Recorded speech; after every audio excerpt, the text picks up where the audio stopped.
ថ្ងៃនេះខ្ញុំច្រៀងចំរៀងរឿងថ្មីរឿងពិតស្រីថ្លៃមានអ្នកចូលស្ដីមកពីស្រុកគេតើឲ្យបង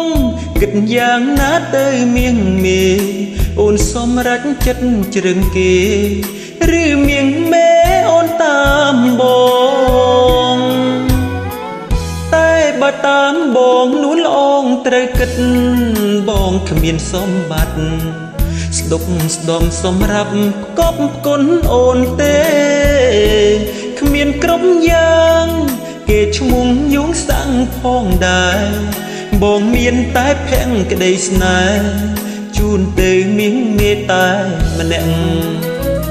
ពេលនេះរូបបងមិនបងខំចិត្តអូនឡើយគិតតាមចិត្តចង់ពើអើយប្រងណាមួយដែលសមនឹងអូនជារូបបងឬក៏ជារូបអ្នកផ្សេងសូមឆ្លើយកុំឲ្យចំបាយថ្លាថ្លែងប្រាប់បងមកអូន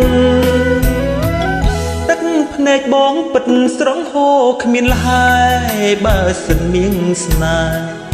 តាមម្ដាយយកគេបំភ្លេចរូបបងភាពឯកា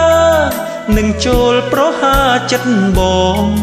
មិនងាយនឹងភ្លេចនួនល្អងពីក្នុងបេះដូងបានឡើយ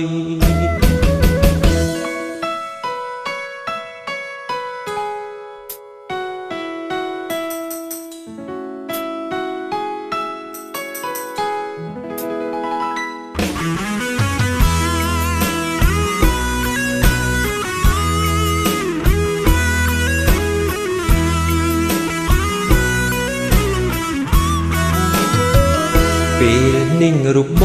ងមិនបងខំចិត្តអូនឡើយគិតតាមចិត្តចង់ពើអើយប្រងណាមួយដែលសមនឹងអូនជារូបបង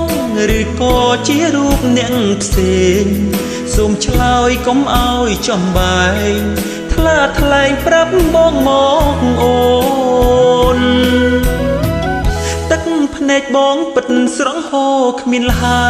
យបើសិនមានស្នេហ៍តាមម្ដាយយកគេបំភ្លេចរូបបងភាពឯកានឹងចូលប្រហាចិត្តបងមិនងាយនឹងភ្លេចនួនល្អងពីក្នុងបេះដូងបានឡើយ